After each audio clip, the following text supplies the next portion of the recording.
Izza ekibiina ekitabanira eddembe lya bannamawulire Human Rights Network for Journalists okuteeka akazito ku poliisi. Ku bannaffe abakwatibwa nti bateebwe mbagirawo oteeka kwakulizo konna olunaku olwaleero singa tekikolebwa leero ne babeera mu kaduukulu n'enkya olunaku oluddako tugenda mu Arua. Kyokka n'embooga ebadde tennaba kubuguma poliisi neeyimbula bannamawulire bano. Omwogezi wa poliisi Emian Kayima agamba nti abantu bonna abakwatiddwa bamaze okusunsulwamu era bannamawulire ne bayimbulwa. Kyasaliddwawo bannamawulire bateebwe ku kakalu ka poliisi era kyakoleddwa. Bannamawulire omuli Herbert Zua wa NTV ne Ronald Muwanga bateereddwa. Kyokka abalala omuli omubaka wa Kyaddondo East Robert Kyagulanyi Ssentamu, omu ku beesimbyewo Kasiyano Wadri ssaako n'abalala bakyali mu kaduukulu. Oweekitiibwa President abadde ava ku rale ku campaign rale ebadde esemberayo ddala mu Boma grounds.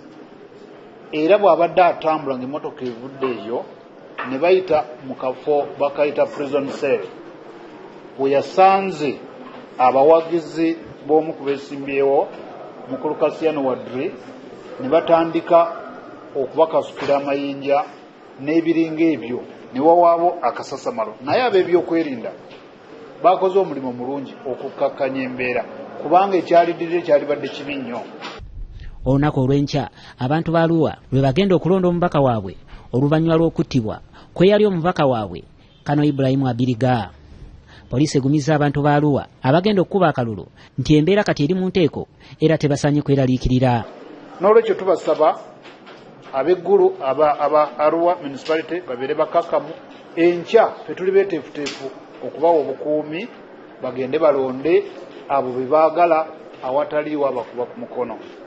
Wabula poliisi egamba nti ekyanoonyereza ku ngeri ddereeva wa Bobi Wine Yasin Kawuma gye yatemuddwamu. Ekyennaku mu mmotoka emu eya Tundra ate mwazuuliddwamu omuvubuka omu ng'afudde.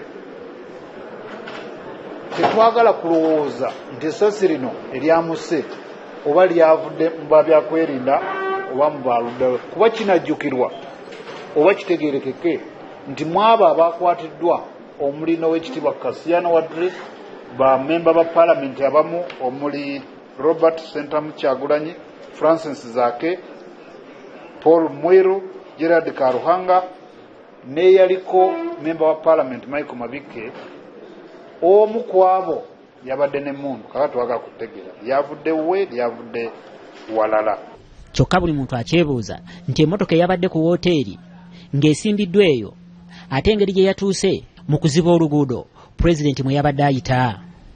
Kayima ategeezezza nti abawagizi ba Kasiyano Wadri baasoose kuteeka kitulakita mu luguudo ssaawa nga 10 ez'olweggulo era nga bagezaako okulemesa entambula y'omukulembeze w'eggwanga. Era tujjukire nti ekikolwa kino kyabadde ku ssaawa 12:30 ne ku ssaawa 10 wabaddewo kikarakita era ekyayingiridde konvoyi ya President ng'agenda ku Boma ground ng'ate bakisibyeko obuwero obwabali bannaffe era abalumbaganye presidential convoy. Mu kiseera kino abantu abasoba 30 nga muno mwe muli ne Kasiyano Wadri, omubaka Kyagulanyi Ssentamu n'abalala bangi bakyali mabega wa mutayimbwa. Bali 30 n'omusobyo. Chris Semakula, BBS Telefine, ageesigika.